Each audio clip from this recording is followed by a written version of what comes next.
new watch, new bells. They did it again. Undefeated. Every time. Created widespread panic. Everybody went out, fought, brought all his gas, and now it's over, and it'll be back up in a few days. You know what? I'm gonna leave it alone. Let's get to our video, bro. What we here for? 5 cold cases solved decades later. Let's go.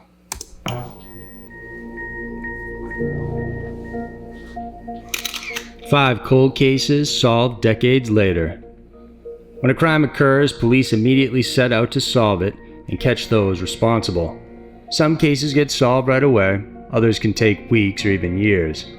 Then there are those cases that can stretch over decades, but through a stroke of luck and a little digging, authorities are finally able to solve them. These are 5 cold cases solved decades later. Number 5. Tracy Gilpin. On the night of October 1st, 1986, 15-year-old Tracy Gilpin of Kingston, Massachusetts, headed to a party nearby her house. By 10:30 p.m., her and her friends decided to leave. Her friends walked with her until they reached their own homes. Shortly after dropping them off, Tracy went inside a convenience store and bought a pack of cigarettes. The clerk remembered her and said she called someone on the payphone while there. She had called the owner of the house that threw the party. She asked her if she could pick her up at the convenience store and drive her home because she didn't want to walk alone anymore. However, the woman said there were still people partying and so she couldn't leave. Tracy eventually decided to keep walking by herself, but this would be the last time anyone would ever see her alive again. When she didn't come home, her parents and family weren't initially worried. She often spent the night at a friend's house and forgot to call in. But when her friends started calling and asking where she was, her family knew something was wrong. Police were called and she was then reported missing. 3 weeks later and 14 miles away, a woman walking in Miles Standish State Forest in Plymouth discovered the badly decomposed body of a teenage girl. It was Tracy. The 15-year-old had suffered a massive fracture to her head and police believe she was killed the night she disappeared. For the next 30-plus years, despite multiple searches and tips, no one was arrested in relation to the murder. 30-plus years. Can you imagine being that family? 30-plus years waiting for some sort of closure for y'all to find this, whoever did this. Yo, I would look horrible, bro. Stress would have probably taken me out because I feel like somebody who killed my daughter still walking around free. Like I literally would be a wreck, fam. I probably would be, you know what I mean, looking 100 years older than I actually am. That's something that'd be tough. You know what I mean? 30 years, bro. 30 years. Just let that sink in, that amount of time, bro. 3 decades. But police in Boston recently announced they were working with cops from North Carolina to bring in 61-year-old suspect Michael Hand. On the night she disappeared, Hand was hosting another gathering in his Brooksdale Street home in Kingston where Gilpin was last seen. Tracy, Melissa Cavaco, Hand, and another man were present, but he said the gathering happened weeks before she ever disappeared. Then, later, he told a story about seeing Tracy with an older man in a Ford Escort on the day she went missing. The man was later identified as Henry Menholtz, and he has been ruled out as a suspect. Hand said he and another friend followed the car to the state forest but lost sight of the vehicle. Minutes later, they found Menholtz coming out of the woods with a tarp and shovel. However, he later gave a different account of the story, saying he was in the forest when he scratched himself on a rock. He said he picked up that rock and dropped it on the ground, and that's when he heard a thud. Looking down, he noticed it had fallen on Tracy's head by mistake. At one point, Hand told investigators he was sorry for not being completely honest throughout the past interviews. He was then arrested and charged for the murder of Tracy Gilpin. He entered a not guilty plea and is currently awaiting trial. Number 4. Death of Richard Phillips and Milton Curtis. On January 22nd, 1957, El Segundo. Before we get to this story, man, y'all be careful walking home, man. Be careful walking home, bro. And she felt it in her gut. She went back and called the homeowner that threw the party and was like, please take me home. You know what I'm saying? Now, to which, I don't know why she didn't call her parents, though. That was the part that threw me off, or her family. She called the person at the party, though. But neither here nor there, man. Y'all be safe, bro. Like, them old sayings of, stay in well-lit areas amongst people, like, those rules still apply, fam. Stay away from these dark streets, alleys, different things like that, because if you ask me, people are crazy now more than ever. On January 22nd, 1957, El Segundo, California police officers Richard Phillips and Milton Curtis stopped a vehicle after it ran a red light. Once outside the car, without warning, the perpetrator pulled out a gun and shot both officers 3 times before fleeing the scene. That's on some like Wild Wild West type stuff. Officer Phillips fired 3 shots into the vehicle and radioed for help before losing consciousness. Officer Curtis was pronounced dead on the scene. 4 blocks away, the killer ditched his car and ran through neighborhood backyards while he got rid of 2 stolen watches and a gun. Apparently, prior to being stopped, the suspect had held 4 teens at gunpoint before he bound, gagged, and robbed them. He also raped one of the 15-year-old girls before taking their watches and stealing their 1949 Ford vehicle, which was the one officers saw beating that red light. A massive manhunt ensued, but it led nowhere. The last break happened in 1960, 3 years after the incident, when a homeowner found the gun and 2 watches in his backyard. These items were processed and partial fingerprints were obtained, but it didn't lead to any arrests. The case was left open, but it remained cold for more than 40 years until September of 2003, when police received a tip about the identity of the killer. This was a fake call, but it caused police to run the old fingerprints on the newly created nationwide fingerprint database compiled by the FBI. To their surprise, it matched a print for a robbery held in South Carolina in 1956, done by Gerald Mason. Gerald was known to friends and family as a friendly man and model citizen. He was a wealthy retiree with 2 gas stations, a family, and grandchildren. When his fingerprint was... Seems like a typical, normal person, right? 2 gas stations, family, business. I continue to say, man, when I roll up on people nowadays, I be looking at them like, I gotta give you the side eye. I don't know who you are, what your intentions are, what you could have done. Whether it been now or 40 years ago, 30 years ago, bro. I gotta look at you strange, everybody. So don't take offense. You know what I'm saying? If I'm just sitting there and I'm just observing, trying to watch. Maybe it's because I watched too many of these unsolved or solved cases. His match with those recovered on the wheel of the stolen vehicle and his handwriting compared to the receipts for the gun purchase, he was arrested. When confronted with the evidence, Mason fully admitted to the crime. He told police he was intoxicated when he stumbled across the teens, and when he encountered the police officers later that night, he wanted to cover up for the rape, robbery, and theft he had just committed.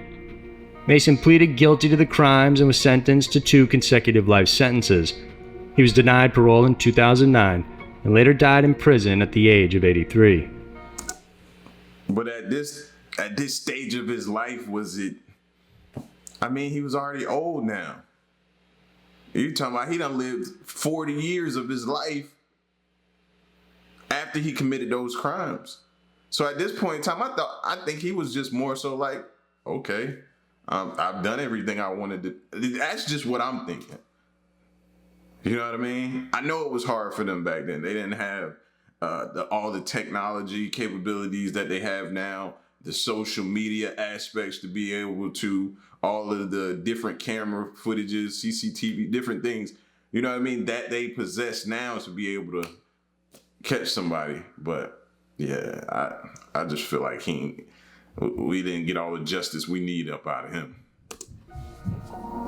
Number 3, murder of Maria Riddell. Snow had begun to fall on the evening of December 3rd, 1957. 7-year-old Maria Riddell begged her mom to let her go out and play with her best friend and neighbor, Kathy Sigmund. It was dark out, but the two went on the street and played a game called Duck the Cars. Kathy would later tell police that it was then that they were approached by a young man named Johnny. He said he was 24, unmarried, and asked if they liked dolls. Then he inquired to see if the girls liked piggyback rides. Maria accepted, and after Johnny gave her a ride, she went inside their house to grab a doll she wanted to show him. When she came back, Kathy went to her house to get mittens, and by the time she came back out, Maria and Johnny were gone. Kathy then told Maria's family, and when they still couldn't find her, they called police. Within an hour, authorities were searching the area for the young girl. They interviewed neighbors and witnesses, but no one saw a man playing with the girls. When the FBI came on board, they traced the timeline and agreed Maria was likely abducted between 6:45 and 7 p.m. 5 months later, and approximately 100 miles away from Sycamore in Woodbine, Illinois, two tourists searching for mushrooms around U.S. Route 20 found the skeletal remains of Maria. She was wearing a shirt, undershirt, and socks while hidden underneath a partially fallen tree. Since Maria wasn't taken out of the state, the FBI withdrew their investigation and left it to state and local police. But prior to the FBI leaving the case, they interviewed potential suspects before the body was found, and one of the suspects was then 18-year-old John Tessier. At the time of the disappearance, John lived with his family just 2 blocks away from the Riddell home. He had been planning to enlist in the U.S. Air Force. When his alibi was investigated, John said he was 40 miles northwest of Sycamore to enlist in the Air Force.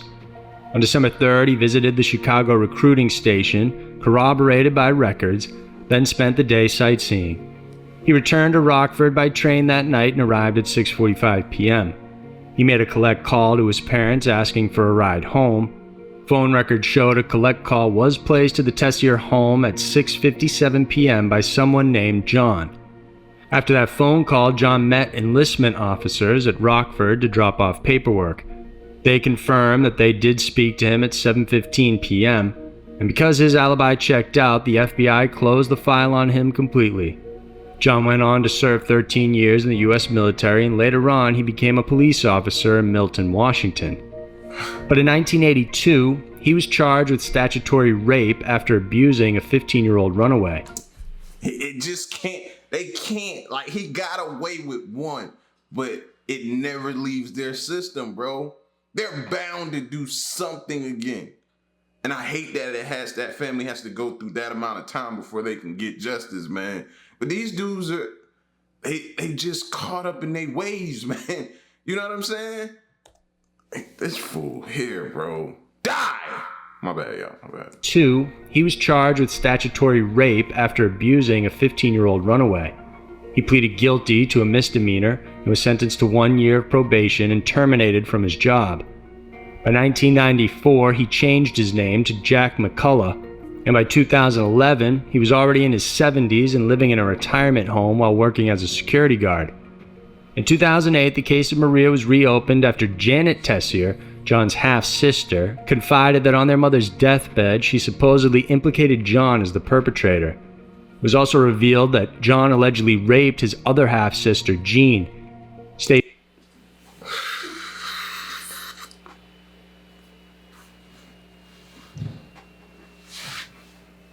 I'm back in the game. You would rape your own sibling. It was also revealed that John allegedly raped his other half-sister, Jean. State police reviewed the... I want to see the parents, fam.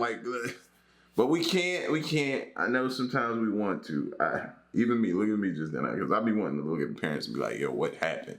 Like, let's speak to the parents. What happened? Where did it go wrong for him? Interview them. This dude. Evidence and created a new timeline to make room for him as a viable suspect.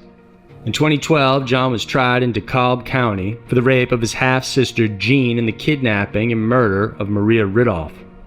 The former case was dismissed due to a lack of physical evidence. I knew that. I was already shaking my head like, it's not gonna stick. It's not gonna stick. That gap of time, bro, it's extremely hard for them to get that case to stick, man. You need concrete, hard proof evidence, bro, for that to stick at this. Like, I was already shaking my head like, I just don't think it's gonna stick. But as for the kidnapping and murder of Maria, he was charged with the crime despite a lack of physical evidence, motive, and indication he was in the area when the crime even happened. Wow, that's surprising. You heard what he just said. Back it up and listen to it again. He was charged despite.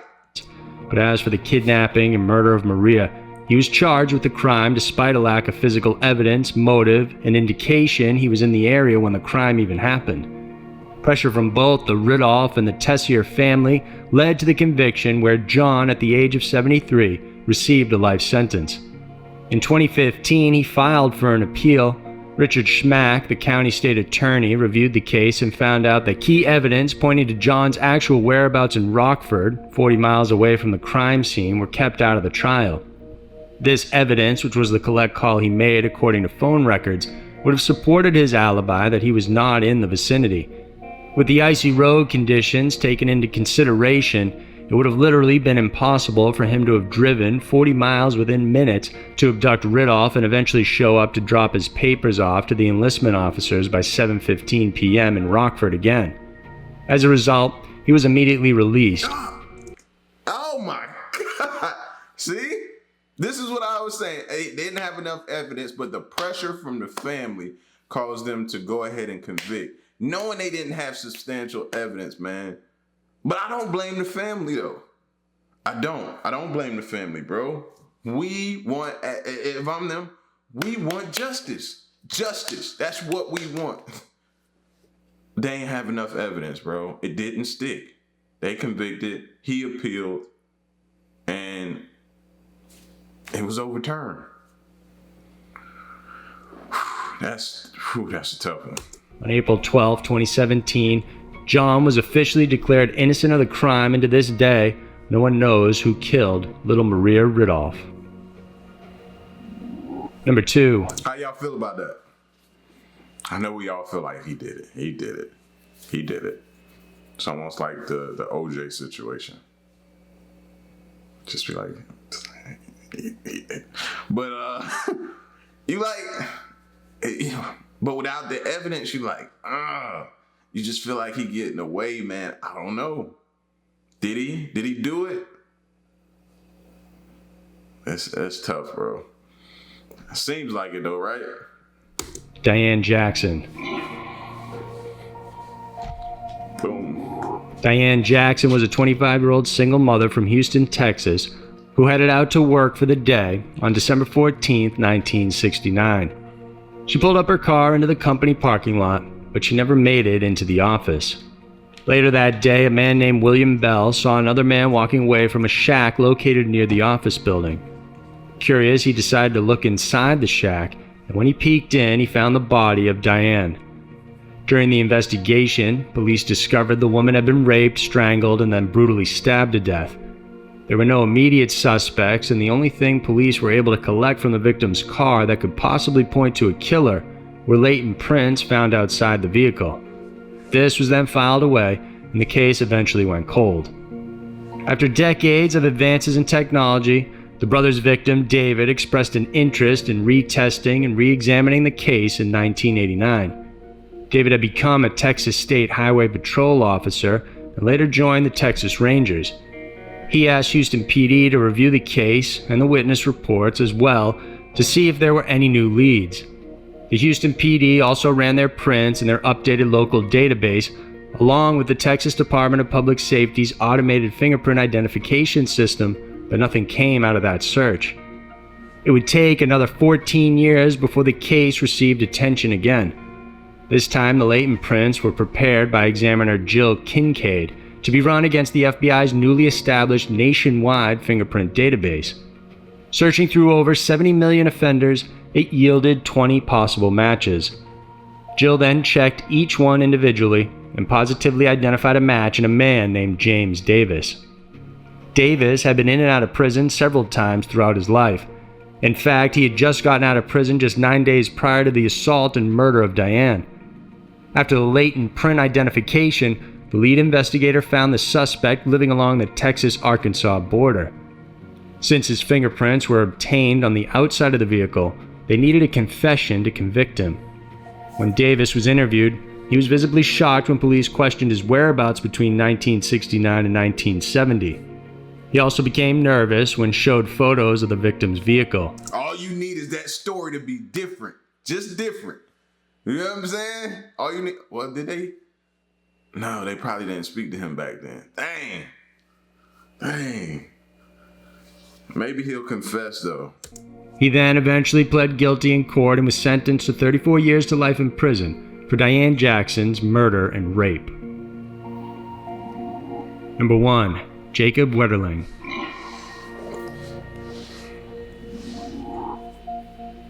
On Sunday, October 22, 1989, 11-year-old Jacob Wetterling, his brother Aaron, and another friend, Aaron Larson, were riding their bikes on the way home from a convenience store in St. Joseph, Pennsylvania. Right before reaching home, a man with a stocking cap mask and a revolver jumped from a driveway and ordered the boys to throw their bikes in a ditch and lie with their faces on the ground. The man asked the boys for their ages. Jacob's brother at 10 was told to run into the wooded area and never look back or else he would be shot. Jacob's friend Aaron was 11, just like Jacob himself. The perpetrator demanded to see the boys' faces. Then he told Aaron to run away and not look back, threatening to shoot him too. He had chosen to keep Jacob. About 10 months prior to Jacob's abduction, a 12-year-old boy named Jared Sherrill was abducted at gunpoint.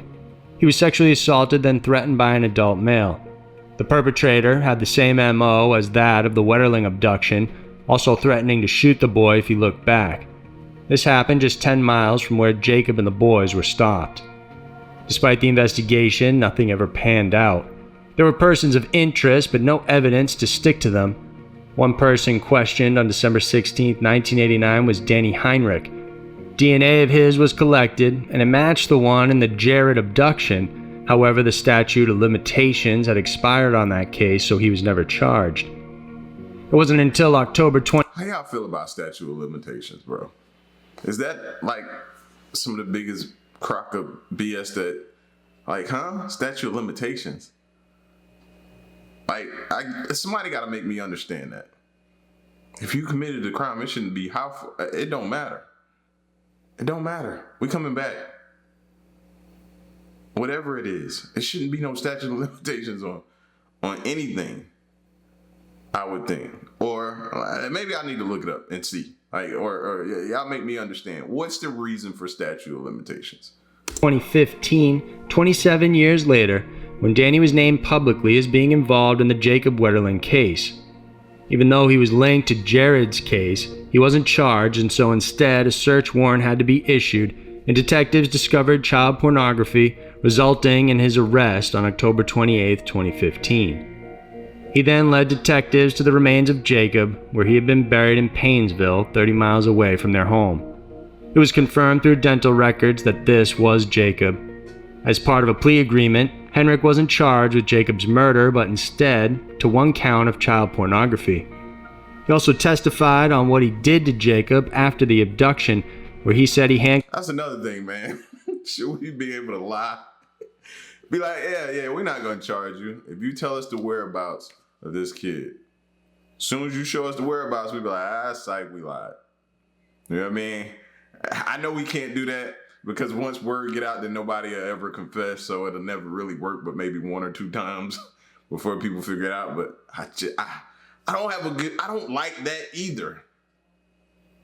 I don't like that. Handcuffed the boy, drove him to a gravel pit, and molested him.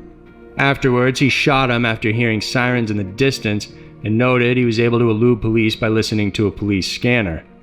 The following year, he reburied Jacob's remains after noticing his jacket had become exposed from the original burial site. Even though he is sentenced to 20 years in prison, the judge said that it's unlikely he will ever be let free because of the heinous nature of his crime. So there were 5 cold cases solved decades later. Prayers to the families of these cases, man. You know, having to live that out all those years. You know what I mean? When stuff isn't solved, you have to continue to live that out day in and day out. You walk by the room where that person once laid their head. You know, there's a missing person at the dinner table now. That spirit is missing from the family because You know what I mean? That person brought something to the family, whether it be a joyful spirit or some kind of individual thing that they possess that they. That's tough, bro. And to go decades upon decades with no closure. I never, ever want to go through that. I don't. So it pains me to see these cases, man. To know that these families had to go through that and endure that, bro. You know, they're just now starting to be able to go through the healing process. They've never been allowed to heal for decades. Scary, man. Scary, man. But shout outs to the police as well, bro, for continuing to open these cases, man, and continue to try and not just give up on them. You know what I mean? Because I know if it was my child or my immediate or close family, man, bro, don't stop. Keep trying. Eventually, something may turn up. Y'all get at me in the comment section. Let me know what y'all thought of this video, man. I'm gone. Peace.